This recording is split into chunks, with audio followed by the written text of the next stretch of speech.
देश की अखंडता के लिए चिथड़ों में बट गए राजीव। एक ऐसा नेता जो सुरक्षा घेरे से नफरत करता था। एक ऐसा प्रधानमंत्री जो बिना ड्राइवर के खुद अपनी जीप चलाता था। भारतीय राजनीति का एक ऐसा चमकता सितारा जो न केवल जमीन पर हुकूमत करता था बल्कि लोगों के दिल पर भी उसका उतना ही दबदबा था। स्वभाव से गंभीर लेकिन आधुनिक सोच और निर्णय लेने की अद्भुत क्षमता वाला वो नेता भले ही आज इस दुनिया में नहीं है, लेकिन हिंदुस्तान की मिट्टी के जर्रे जर्रे में उसकी खून की महक ताजी है। उन्होंने अपनी पढ़ाई कैम्ब्रिज से पूरी की थी, फिर पायलट की नौकरी की, लेकिन मां की शहादत के बाद जब उन्होंने पार्टी की कमान संभाली तो लोकसभा में रिकॉर्ड 401 सीटें हासिल की। उन्होंने अपने सपने को देश की धरातल पर मूर्त रूप देकर उतारने के लिए अपने बेहद छोटे कार्यकाल में ही युद्ध स्तर पर कार्य करना शुरू कर दिया था।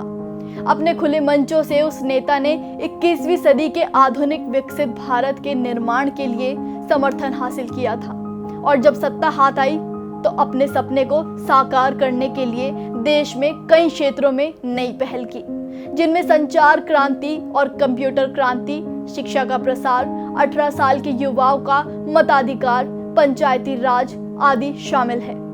आज हर हाथ में दिखने वाला मोबाइल उसी राजनेता के दूरगामी फैसलों का नतीजा है।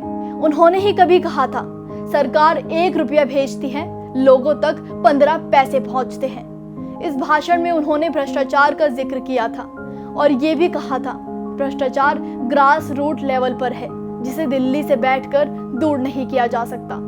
आज ही के दिन 1991 की रात एक आत्मघाती बम धमाके में राजीव गांधी की हत्या कर दी गई थी। देश की खातिर उनके परिवार को उनका पार्थिव शरीर चिथड़ों में मिला था।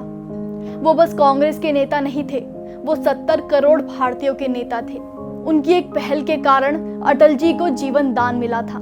जब राजीव को वाजपेयी के इन्फेक्शन के बारे में पता चला तो वो चिंतित हो गए और उन्होंने एक योजना के तहत उन्हें अमेरिका भेजने की व्यवस्था की। अटल ने बताया था, राजीव गांधी ने उनको अपने दफ्तर में बुलवाया। उन्होंने वाजपेयी से कहा कि अमेरिका में संयुक्त राष्ट्र संघ के एक कार्यक्रम में आपको भारतीय प्रतिनिधिमंडल का हिस्सा बनना है।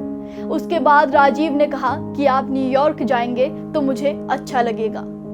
मुझे उम्मीद है कि आप इस अवसर का लाभ उठाएंगे और वहां अपना इलाज कराएंगे।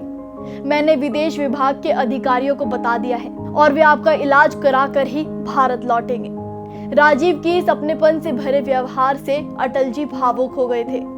अमेरिका से इलाज कराकर वे स्वस्थ होकर भारत लौटे थे।